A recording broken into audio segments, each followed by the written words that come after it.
Boa noite a todos. Possamos nesses instantes refletir um pouquinho sobre o tema de hoje, pedindo a Deus o amparo, a proteção, para que os pensamentos, as reflexões possam se dar da melhor forma possível para o nosso aprendizado, para o nosso conhecimento.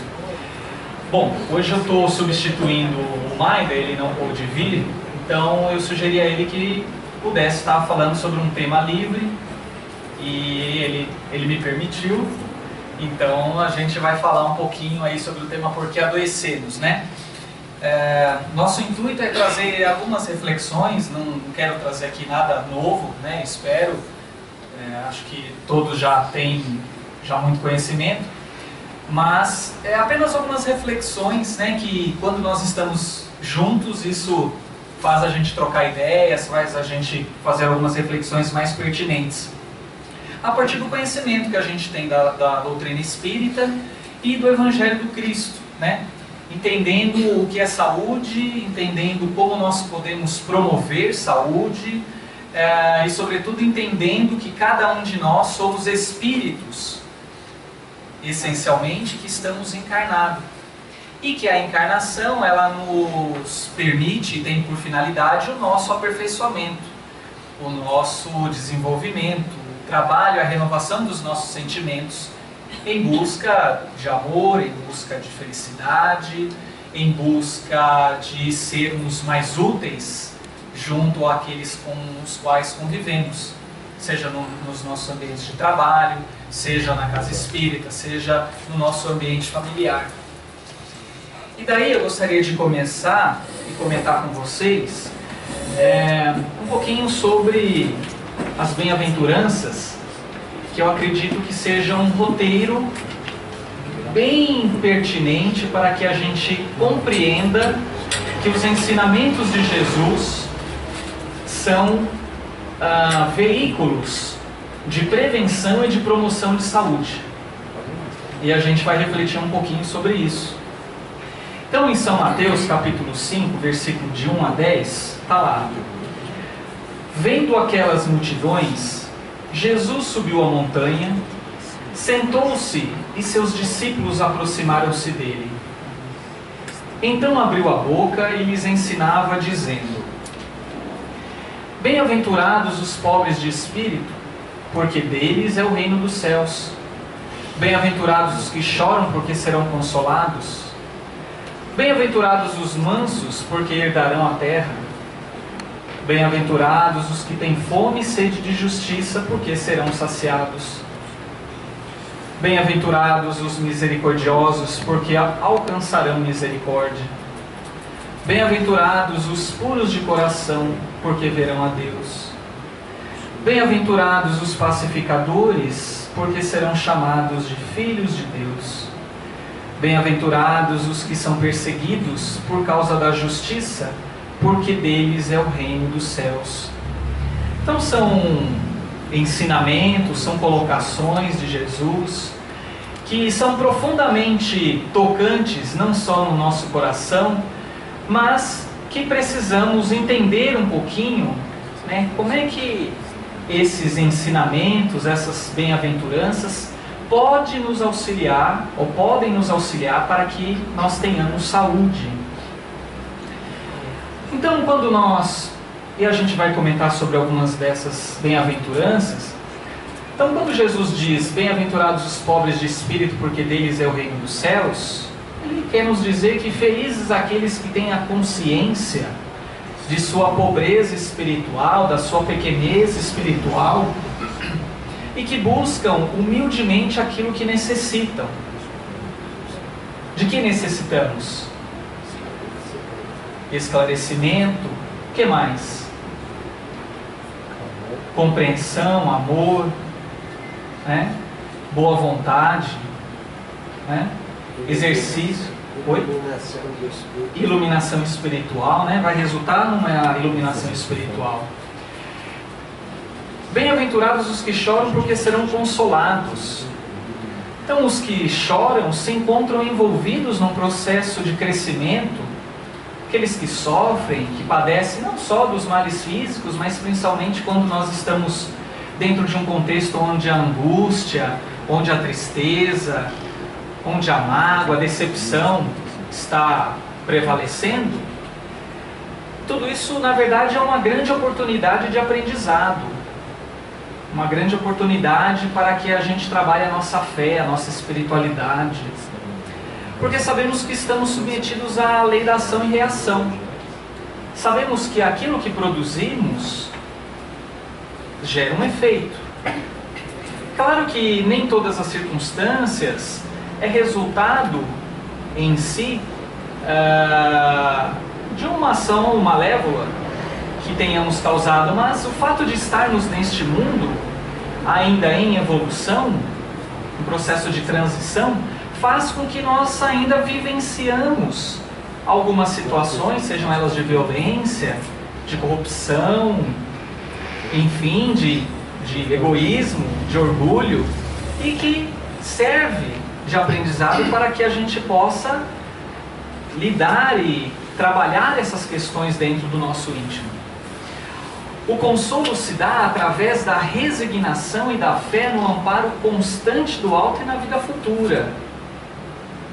Sabemos que constantemente estamos sendo amparados pelos nossos mentores, pelos benfeitores, observados, olhados e assediados pelos nossos obsessores, mas eles também nos auxiliam para o nosso aprendizado, para o nosso aperfeiçoamento. Precisam também de amparo daqueles que convivem com eles, seja aliviando o sofrimento, ou seja incentivando-os na fé que consola, a fé raciocinada, que não promove a culpa, que não tira a responsabilidade do ser no processo de compreensão, a aceitação ou o enfrentamento durante o estágio de sofrimento. Devemos nos apoderar do nosso processo de renovação, meus caros amigos. Muitas vezes a gente busca sempre os culpados das situações que vivenciamos e a gente não reflete no que a situação de vida que está sendo apresentada quer nos trazer de reflexão ou de mudança. Obviamente esse tipo de raciocínio, esse pensamento, essa reflexão, ela não é fácil de ser feita, mas a gente precisa começar a treinar o hábito, principalmente frente às dificuldades, porque as dificuldades são as que mais marcam a nossa vida. Se a gente falar de acontecimentos na nossa vida, é natural ainda da nossa evolução que a gente lembre muito mais dos momentos de sofrimento, de tristeza, de desolação, do que os momentos de felicidade. Parece que a gente não se permite ser feliz ou não valoriza os momentos alegres, das realizações, dos momentos de crescimento, porque com certeza nós somos bem diferentes se comparados a 10 anos atrás, não somos? Será que a gente reconhece isso? Isso não é ser egoísta. Isso é uma forma da gente reconhecer que temos potencialidades. Isso não impede que faça com que a gente procure trabalhar a humildade, a aceitação, a benevolência. Não. Mas a gente precisa reconhecer aquilo de bom que há em nós, para que a gente consiga também, frente às dificuldades, saber que, eu tenho condições de enfrentar isso de uma maneira positiva. Porque se você não reconhecer essa luz que há dentro de cada um de nós, a dificuldade vai ser maior, ou a chance da gente enfrentá-la vai ser menor. Bem-aventurados os mansos, porque herdarão a terra. Ou seja, bem-aventurados aqueles que não se revoltam contra Deus nos momentos das adversidades, que não promovem a guerra contra si mesmos nas contrariedades. Né? Ninguém faz isso aqui, né? Nunca, né? Nunca fiz. Nós somos espíritas, né? Então, não faz, né? Bem-aventurados os pacificadores, porque serão chamados de filhos de Deus. E aí eu trago um trecho do Evangelho para a gente refletir, né? Reconciliai-vos o mais depressa com o seu adversário, enquanto estáis com ele no caminho, a fim de que o vosso adversário não lhe entregue ao juiz e que o juiz não vos entregue ao ministro da justiça, e que vós não sejais aprisionados. E eu vos digo que não saireis de lá até quando não houverdes pago o último ceitil. Ele não está falando de uma prisão física. Ele está falando da prisão da consciência, das consequências que colhemos frente às nossas atitudes, boas ou não boas. E é da necessidade do perdão. Tão difícil, né? Perdoar não é fácil, mas é um elemento para que a gente consiga trazer a iluminação, para que a gente consiga ter saúde, bem-estar. Bem-aventurados os que têm fome e sede de justiça, porque serão saciados, né? Então trata-se de um princípio orientador interior, de caráter objetivo, que traz um sentimento de realizações do espírito que o busca com vontade. Buscam estar vivendo de acordo com a verdadeira e real necessidade interior. Bem-aventurados os misericordiosos, porque alcançarão misericórdia. Ele quer dizer, bem-aventurados os que exercem a caridade de não apontar o mal ou as inferioridades do próximo. E fazer um trabalho de autoconhecimento, de autocomprometimento com o seu estado, com a necessidade do seu reajuste moral, da sua iluminação. Se o ser é misericordioso, ele receberá a misericórdia de Deus. Bem-aventurados os puros de coração, porque verão a Deus. Ou seja, a pureza significa um estado de espírito, muito mais do que de palavras, né? Que combate incessantemente o orgulho e a vaidade. Então eu acredito que as bem-aventuranças, elas representam regras básicas de conduta para o nosso aperfeiçoamento moral, contribuindo assim para o equilíbrio íntimo e para a saúde integral. Alguém poderia me perguntar, né, o que é saúde? Bom, para a medicina atual, segundo a Organização Mundial da Saúde, essa definição de 1948, então vai para mais de 50 anos, saúde é o estado de maior completo bem-estar físico, mental e social, e não apenas a ausência de doença. Ou seja, nós podemos ter saúde mesmo tendo algumas limitações físicas, mesmo tendo algumas desordens do ponto de vista mental, psíquico. Obviamente que essas limitações, esses processos de adoecimento físico e mental nos trazem, obviamente, algumas consequências que nos abalam do ponto de vista emocional, mas sabemos e temos que, com os conhecimentos da doutrina espírita, do entendimento de que somos seres que, através da reencarnação, vamos trabalhando e renovando os nossos sentimentos, vamos nos aperfeiçoando, vamos trabalhando em busca do amor, da fraternidade. São elementos que nós temos para enfrentar essas adversidades, e mesmo estando com algum adoecimento físico, nós podemos sim ter bem-estar. Isso é muito importante porque a visão espírita, ela amplia esse conceito da Organização Mundial da Saúde quando entende também o contexto biopsicossocial, mas não considera a questão espiritual. E a visão espírita, ela contribui para que a gente entenda quem somos, para que estamos aqui, para onde vamos. Isso nos ajuda a dar sentido de vida e, consequentemente, trabalhar para termos mais bem-estar. Portanto, segundo Emmanuel, saúde é a perfeita harmonia da alma.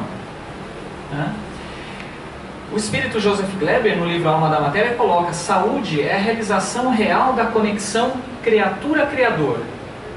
A real conexão criatura-criador. E a doença é o contrário momentâneo de tal fato, ou seja, a doença é um distanciamento temporário dessa conexão com Deus.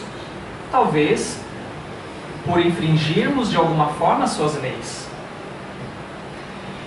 E Joana de Ângeles, no livro Autodescobrimento, através da psicografia de Divaldo, nos traz que a verdadeira saúde, e aí é uma visão mais ampliada, a verdadeira saúde não se restringe apenas à harmonia ou ao funcionamento dos órgãos, possuindo maior extensão, abrangendo a serenidade íntima, o equilíbrio emocional, as aspirações estéticas, artísticas, culturais e religiosas. Eu acho tão bonita essa definição, porque muitas vezes a gente esquece que para a gente promover saúde, a gente também precisa desenvolver o espírito de abertura ao novo, de buscar dentro das nossas atividades uma maior confiança, independentemente se trabalhamos se a gente procura dentro do nosso ambiente de trabalho, ou quando a gente tem um contato com a natureza, ou dentro de um ambiente como uma casa religiosa como essa. Quer dizer, nós temos a oportunidade constantemente de trabalharmos alguns aspectos em busca dessa harmonia, seja através das dificuldades, através dos relacionamentos. E para que a gente possa compreender melhor alguns aspectos em relação à saúde, à influência do espírito sobre a matéria, é importante que a gente relembre um pouquinho no capítulo Elementos Gerais do Universo, no Livro dos Espíritos, onde a partir da questão 23, 24 até a 28, Kardec pergunta, faz pergunta aos espíritos sobre a constituição, sobre os elementos gerais do universo. E ali as respostas frente a esses elementos é sobre a existência do princípio inteligente e da matéria elementar primitiva, ou princípio material ou fluido cósmico universal. Esses três elementos, Deus, o princípio inteligente, a matéria elementar, é a trindade universal, Obviamente isso é importante a gente compreender, porque quando a gente fala em espírito, em perispírito, em corpo físico, a gente precisa saber qual é a origem disso, Então, o espírito, ele é a individualização do princípio inteligente que nos seres minerais, nos vegetais, nos seres unicelulares, pluricelulares, esse princípio inteligente ele vai se desenvolvendo. Até que de alguma forma que a gente ainda não sabe, ele sofre um processo de individualização. E aí ele passa a ser o espírito. Da mesma forma, os corpos sutis ou grosseiros, então, grosseiro é o corpo físico, as coisas materiais. Os corpos sutis, por exemplo, o perispírito, e os corpos que constituem o próprio perispírito, todos eles são resultado da individualização do princípio material da matéria elementar primitiva. E a alma, obviamente, é o espírito encarnado, somos nós, Bom, e aí, quando a gente também busca no Livro dos Espíritos a definição do que é espírito, lá na questão 88, ele diz assim, que é uma chama, um clarão, uma centelha etérea. E na questão 93 ele complementa, revestido de substância vaporosa, um envoltório, que é o perispírito, que condensa o fluido cósmico universal, ou matéria elementar primitiva, em torno do seu poderoso foco de inteligência. Então eu procurei colocar essa imagem para a gente, grosseiramente, não necessariamente é dessa forma, obviamente, mas para a gente entender que o espírito seria a centelha divina, essa chama, esse clarão, essa individualização do princípio inteligente. O perispírito é esse envoltório fluídico que se concentra em torno do espírito. E o corpo físico. E aí na questão 607, Kardec pergunta, a alma foi o princípio inteligente nos reinos inferiores? E a gente já comentou sobre isso, mas vamos ler aqui, A resposta é, não dissemos que tudo se encadeia na natureza e tende à unidade? É nesses seres que se está longe de conhecer plenamente que o princípio inteligente se elabora. Individualiza-se pouco a pouco e ensaia para a vida. De certa forma, é um trabalho preparatório, como o da germinação, em seguida ao qual o princípio inteligente sofre uma transformação e se torna espírito, né? Bom, e aí vamos falar um pouquinho sobre o perispírito, né? Também muito importante para que a gente possa compreender todas as relações entre os processos da mente e a sua influência sobre o corpo físico, sobre a gênese das doenças, portanto. Então, Paulo de Tarso, o perispírito é um termo cunhado por Kardec, né? Paulo de Tarso chamava de corpo espiritual. A sua origem, como nós já vimos, se dá a partir do fluido cósmico universal, e este perispírito vai variar de acordo com a evolução do espírito, a sua constituição, a sua forma, de acordo com a evolução, né, do próprio espírito. Ele é formado por matéria, por elétrons, por fótons, mas com outras características vibratórias em relação àquelas que nós observamos na matéria física, né? Então é constituído sim de matéria, né? A matéria é mais sutil, menos densa. É o laço que une a alma ao corpo, semimaterial, porque para o espírito agir na matéria ele precisa do perispírito, esse envoltório para que o espírito se manifeste a matéria. O corpo físico o reflete. Então, o perispírito ele modela o corpo físico e o corpo mental preside a formação do perispírito. A gente já vai falar um pouquinho do corpo mental. E é no perispírito onde se localizam os centros de força, os chakras, que nós vamos também comentar. Então, o perispírito ele é formado por vários corpos. Obviamente, não vou me aprofundar excessivamente em cada corpo, mas só para a gente relembrar alguns aspectos que nos cursos anteriores nós já tivemos a oportunidade de comentar. Então, o perispírito é formado então por vários corpos, por várias estruturas semimateriais, cada um com as suas características, com as suas propriedades, e um deles, trazidos através de André Luiz, que ele nos relata, é o corpo causal. Vamos ver o que é o corpo causal. Ele é constituído da roupa imunda, tecida por nossas mãos nas experiências anteriores. Isso está lá no livro Nosso Lar, no capítulo 12. É onde estão registrados os nossos pensamentos e as ações de vidas passadas. Os hindus chamam esse corpo de Karanakosha, né?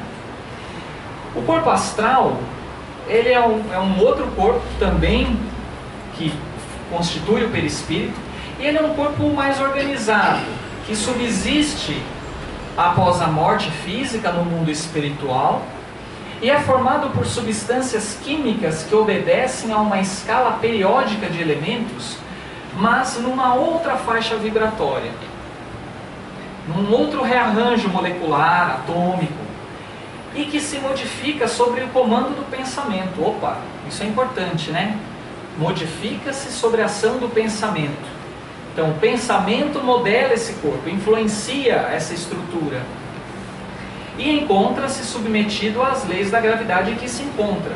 Então, o perispírito, estando aqui na Terra, essa estrutura ela vai estar estruturada, ela vai estar modelada, ela vai se constituir de uma forma.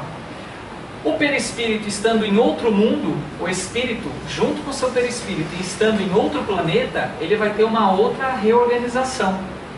Por isso que nós, com o nosso perispírito, hoje, nós não poderíamos acessar um outro mundo cuja constituição, cuja vibração do planeta é de outra constituição.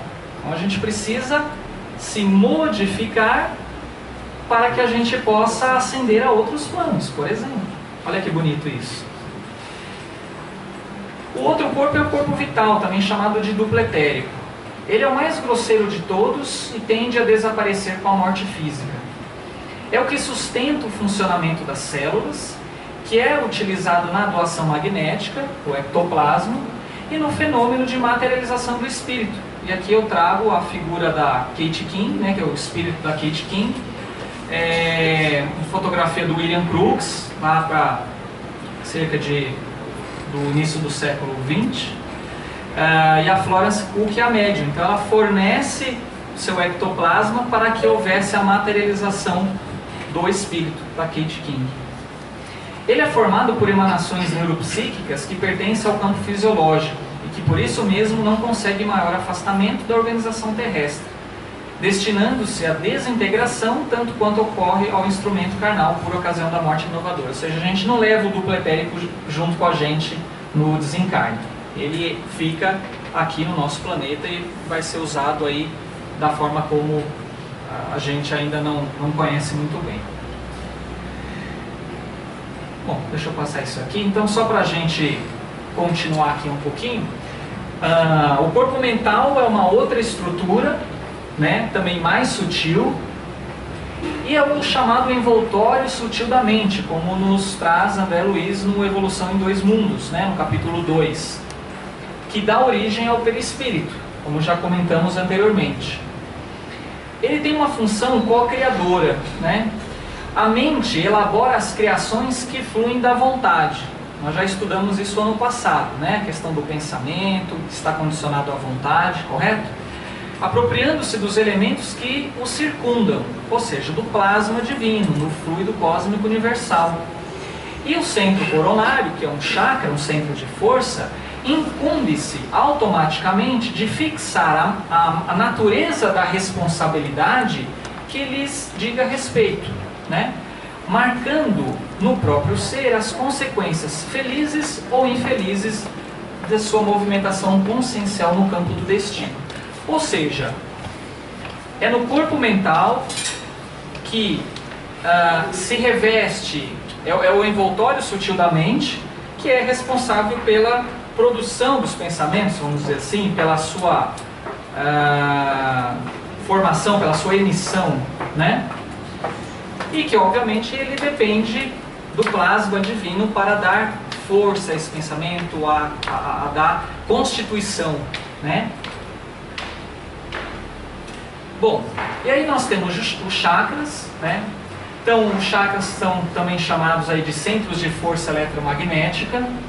Eles se encontram no perispírito, estão intimamente ligados a determinados setores ou órgãos do nosso corpo físico, apresentam sintonia uns com os outros, estabelecem as células a especialização extrema, ou seja, os chakras são responsáveis para que no corpo físico as células se diferenciem em células do fígado, células do intestino, células de glândulas e por aí vão, né? São submetidos então ao influxo de pensamentos e, como nos diz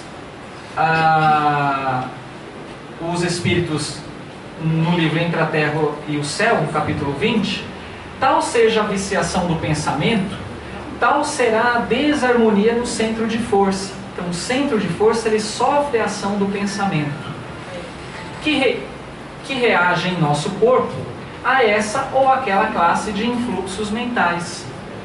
Então, quando nós começamos lá atrás a falar sobre as bem-aventuranças, bem-aventurados os mansos, bem-aventurados os puros de coração, quer dizer, são todas reflexões que trazem a cada um de nós determinados pensamentos, reflexões, que se tivermos boa vontade, nós vamos procurar trabalhar essas orientações que vão mudar o nosso tipo de pensamento, a nossa vibração, que por conseguinte vai alterar o nosso corpo perispiritual e que por estar diretamente relacionado ou associado ao corpo físico vai nos trazer modificações também no corpo físico. Então, o Evangelho do Cristo, ele é um instrumento, os seus ensinamentos, e de acordo com a nossa vontade, ele é um instrumento sim, para a prevenção, para a recuperação e para o bom enfrentamento, para que a gente possa ter o maior bem-estar possível. Compreenderam isso? Ficou claro? Muito bem. Bom, pelo passar do tempo, eu tenho alguns outros slides, eu não vou me ater tanto aos centros de força. Só vou tentar passar então só brevemente, porque tem um caso retirado do livro Entre a Terra e o Céu que é importante a gente destacar. Bom, centros de força, eu vou colocar a terminologia aqui baseado na obra de André Luiz, tá bom? Várias escolas espiritualistas muitas vezes utilizam-se de outros nomes para denominá-los, mas eu vou utilizar a terminologia de André Luiz. Então, centro de força coronário, aqui em cima, nele assenta a ligação com a mente, que é a sede da consciência. É ele que recebe os estímulos do espírito, é ele que comanda os demais centros de força, né? É dele que emana as energias de sustentação do sistema nervoso. Ele é o grande assimilador das energias solares e dos raios da espiritualidade superior. E é o que os hindus chamam do lótus de 1000 pétalas, pela sua formação de acordo com aqueles que têm a evidência de poder observar o centro de força, né?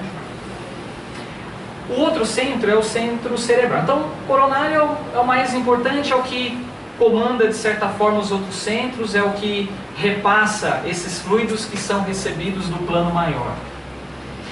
O cerebral, ele ordena as percepções sensoriais do corpo físico, como a audição, a visão e o tato, e também a inteligência, né, que diz respeito à arte, à palavra, à cultura e ao saber, né? Ele é considerado a sede do comando endócrino, né, dado os seus poderes psíquicos. Então as glândulas estão muito associadas, como todo o nosso corpo, mas de maneira importante em relação a esse centro cerebral, em relação à atividade das glândulas, né? Ou as glândulas estão relacionadas a esse centro.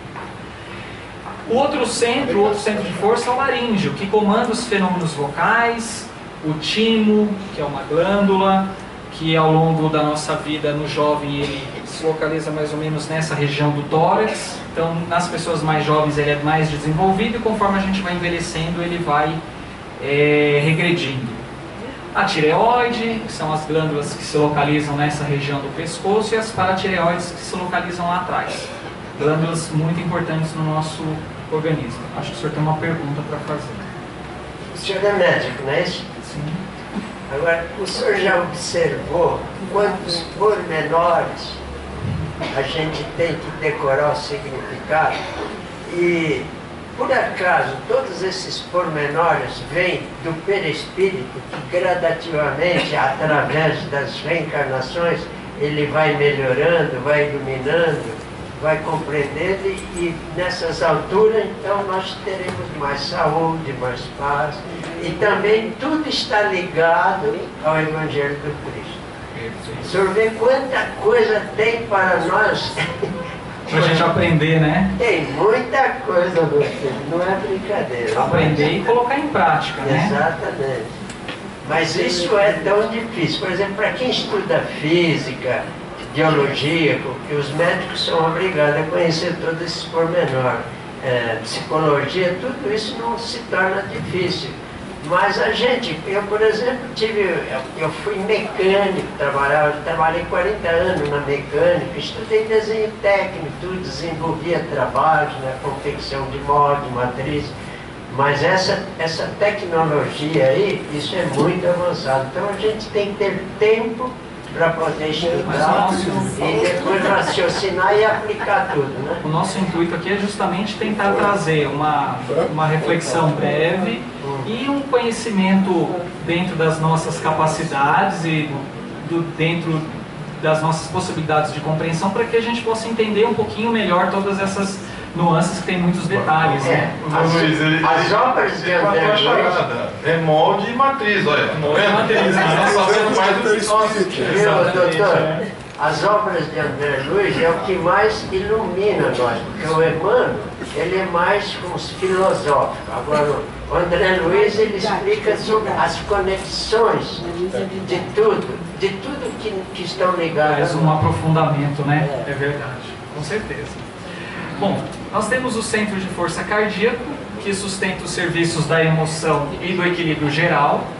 o gástrico, que é responsável pela penetração de fluidos e alimentos em nossa organização, o esplênico, que é um outro centro sediado no baço, né, mais ou menos nessa região do corpo, que regula a circulação e a distribuição adequada dos recursos vitais, né? Está associado com o sistema hemático, né, com o sistema das células do sangue. E o genésico, onde se encontra o santuário do sexo. Estabelece os estímulos criadores, favorecendo o trabalho, a associação e a realização entre almas, né? Então, é só uma recordação breve daquilo que a gente já teve a oportunidade de estudar em outros momentos.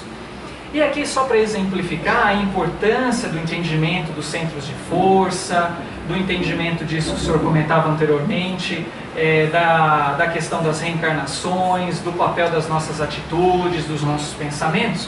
Então, tem um caso muito interessante, que é do livro Entre a Terra e o Céu, no capítulo 20, que Clarencio, né, que era um dos instrutores, que ele destaca sobre o caso do Júlio, né? O Júlio era um espírito, né, ele não tinha reencarnado, ele estava em vias de reencarnar e ele havia cometido suicídio numa outra existência, né? E ele, com isso, ele tinha tinha se comprometido com a lei divina e, obviamente, ele teria que se reajustar a essa lei de amor e de bondade, né? Então, quando a nossa mente, por atos contrários à lei divina, prejudica a harmonia de qualquer um desses fulcros, desses centros de força da nossa alma, naturalmente se escraviza aos efeitos da ação desequilibrante, obrigando-se ao trabalho de reajuste. No caso do Júlio, observamo-lo como autor da perturbação no centro laríngeo, alteração que se expressa por enfermidade ou desequilíbrio a acompanhá-lo fatalmente à reencarnação. Se eu não estou enganado, ele tinha se enforcado.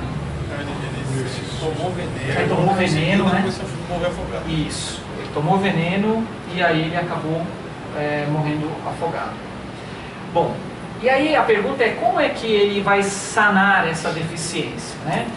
E a resposta do Clarencio é a seguinte: nosso Júlio, de atenção encadeada à dor da garganta, quer dizer, ao longo da existência futura dele, ele teria alguns quadros de infecção, algumas alterações nessa parte respiratória alta, a ponto de ele ficaria constrangido a pensar nela e, padecendo-a, recuperar-se-á mentalmente para retificar o tônus vibratório do centro laríngeo, restabelecendo-lhe a normalidade em seu próprio favor.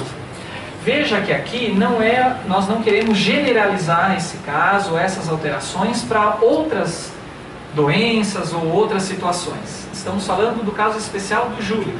É só uma exemplificação de que as nossas atitudes, a nossa maneira de ser, os nossos pensamentos, a nossa falta de entendimento e o esforço baseado no nosso, ou com o intuito do nosso aperfeiçoamento moral, né, vai obviamente influenciar os nossos centros de força, vai influenciar o nosso perispírito e é o que vai, em última instância, retratar, né, as alterações que nós chamamos de doenças, né, alterações físicas ou mentais, enfim.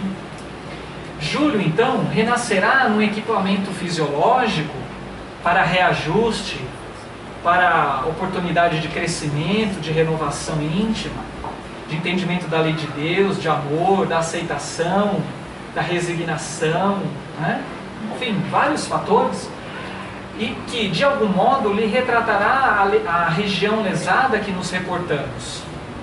Sofrerá intensamente do órgão lesado que, sem dúvida, se caracterizará por fraca resistência aos assaltos microbianos, às infecções, e em virtude de o nosso amigo haver menosprezado a bênção do corpo físico, será defrontado por lutas terríveis, nas quais aprenderá a valorizá-lo.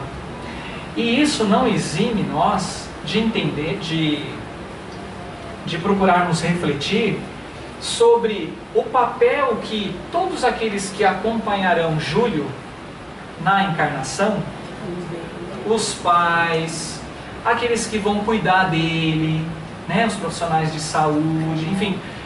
É importante que a gente entenda que mesmo frente a uma programação reencarnatória que temos, ou que ao longo da nossa reencarnação, em decorrência das nossas atitudes, das nossas ações, vamos produzir em nossa mente, em nosso perispírito, isso não vai eximir a possibilidade de auxiliar ele nesses momentos, de amenizar esse sofrimento dele.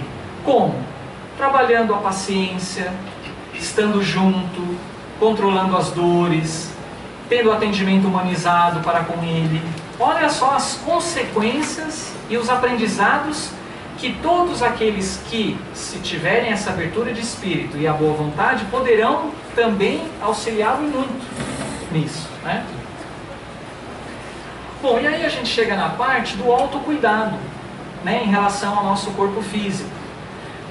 E por que isso, né? Porque a gente sabe que a maioria de nós transita no mundo sem dar o devido valor ao nosso corpo físico. Quem de nós aqui temos o hábito regular de tomarmos água com frequência, de tomarmos o banho de sol diariamente, de fazermos refeições com o celular desligado ou com a televisão desligada, fazer as 4 ou 5 refeições por dia com o computador desligado, tendo conversas edificantes durante a refeição? Uma oraçãozinha é importante, né? Parece que vai bem, não vai? Então, agora, não só isso, né? Também os momentos de contato com a natureza, né? A realização de atividade física.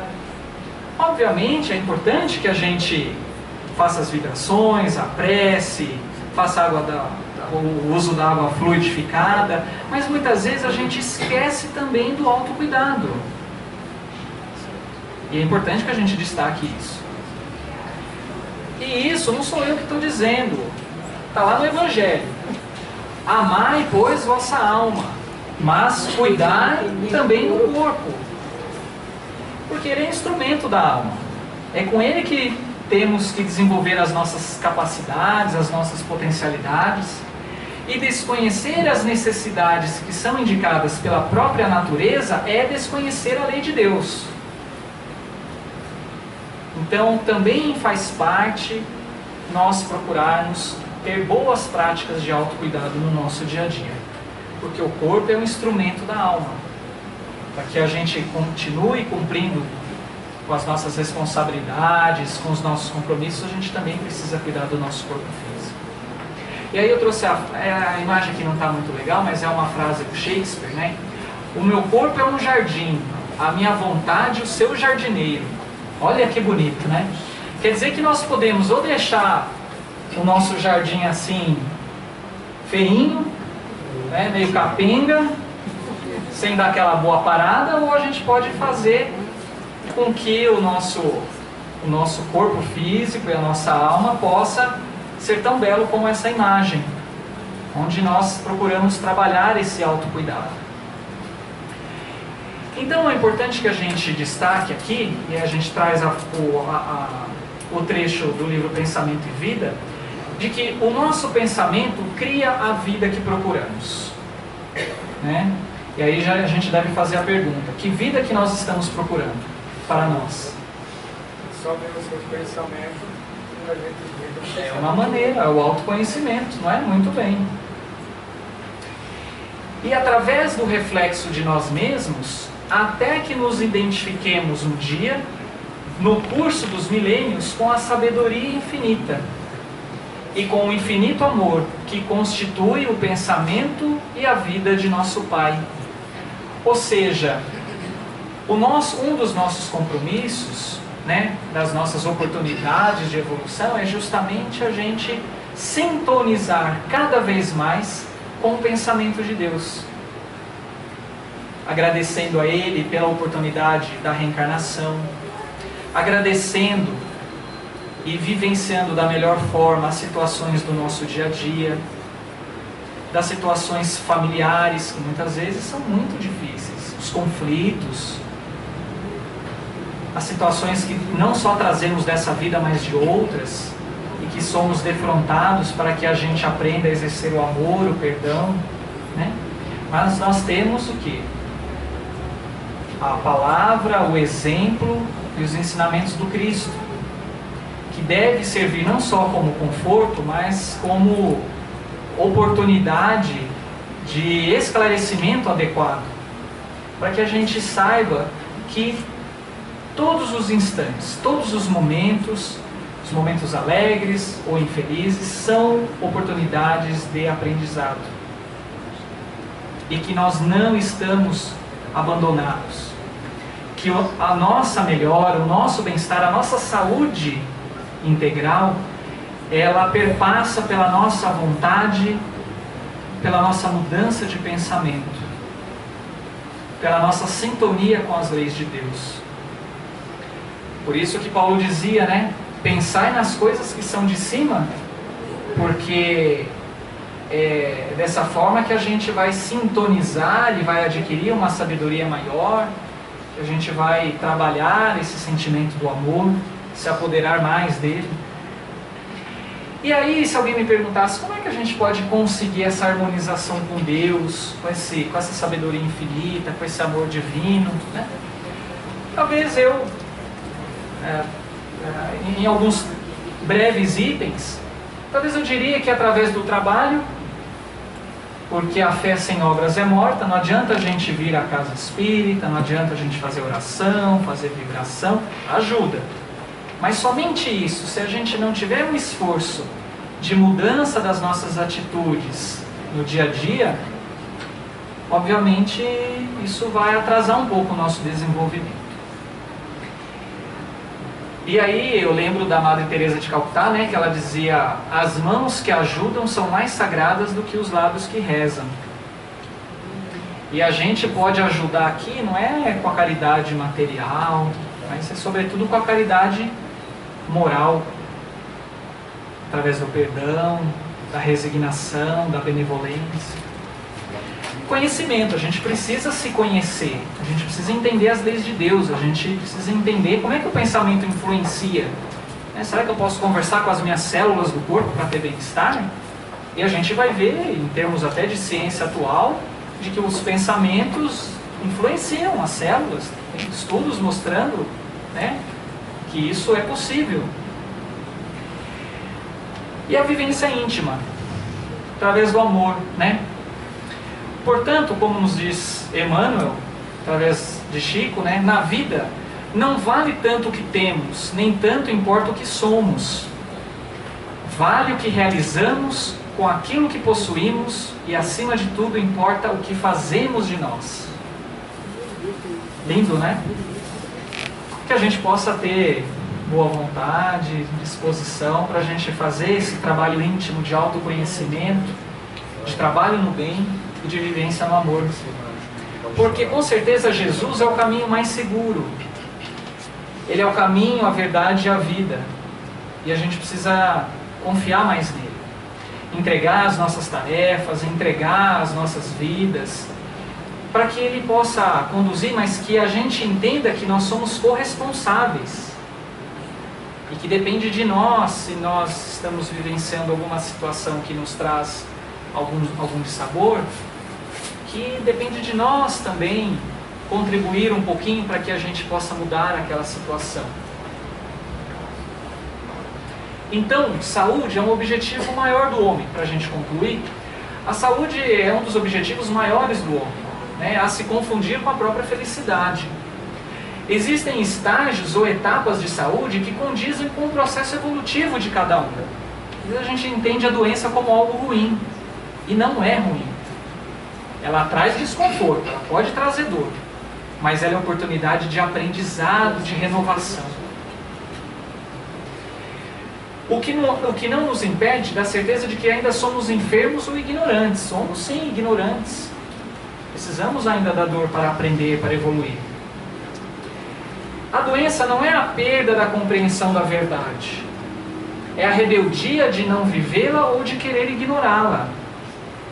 É uma desconexão temporária entre criatura e criador, né? Criado simples e ignorante, e tendo que evoluir, o espírito deve adquirir o conhecimento que lhe indicará o caminho da saúde. E o amor manifestará seu estado de cura na ligação com o Pai. O papel do homem nunca deve ser de enfatizar a doença, mas o de conquistar os recursos da sanidade, através da autoevangelização e do trabalho íntimo dos seus sentimentos, renovando seus pensamentos. Todo trabalho terapêutico que não consiga ver o homem um ser integral, conjunto espírito e matéria, numa visão universal, oferece somente paliativos ao homem que brevemente retornará ao seu estado doentio. De que adianta a gente ter a cura física, mas se a nossa renovação mental, moral, ela não se efetivou? Nós vamos adoecer novamente.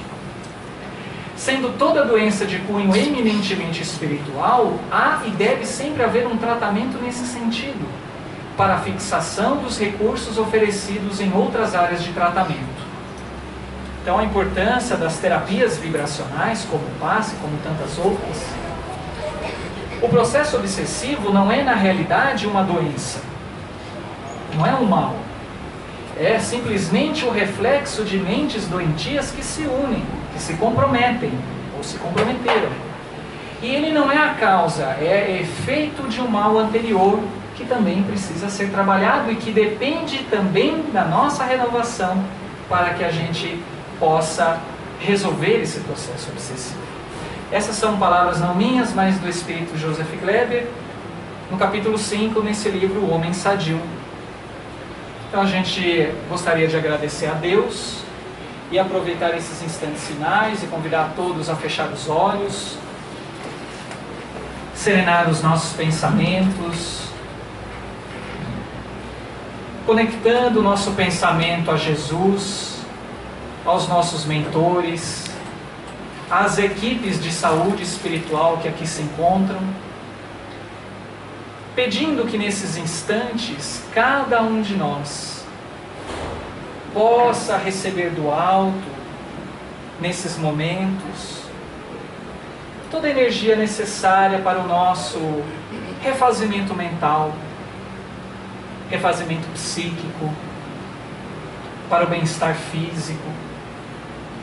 E que a gente possa, nesses instantes, sentindo a presença da espiritualidade amiga e agradecendo a Deus pelo dia de hoje, que a gente faça, através da nossa vibração mental, a elaboração de um pensamento, pedindo a Deus que toque em nossos corações, para que possamos ter a boa vontade, que possamos ter a fé, que possamos ter a disposição para trabalhar os nossos sentimentos de amor, de paz, de serenidade, que a gente possa compreender melhor, Senhor Jesus, os nossos objetivos aqui da nossa vida, que a gente possa encontrar no nosso lar, no nosso ambiente de trabalho, ferramentas, instrumentos, através da Tua Palavra, através do nosso esforço, instrumentos que vai nos fazer vivenciar essas situações e levar para os nossos lares, para os nossos ambientes de trabalho, uma forma diferente de ser, uma postura atuante, baseada no amor, na compreensão, do não julgamento, do perdão. E que assim como Paulo, na estrada de Damasco, pergunta a Jesus: Senhor, o que queres de mim? O que queres que eu faça? Que façamos, dentro dessas nossas reflexões, essas perguntas. Porque com certeza, à luz de cada um de nós, Senhor, assim como Tu dissestes a nós, façamos essa luz brilhar. Brilhar para o nosso melhoramento, brilhar para o melhoramento do nosso planeta, da nossa sociedade, do nosso país, para que possamos ter uma saúde integral. Obrigado, Mestre Jesus, por mais esses instantes de conexão real com o plano maior. Que assim seja, graças a Deus.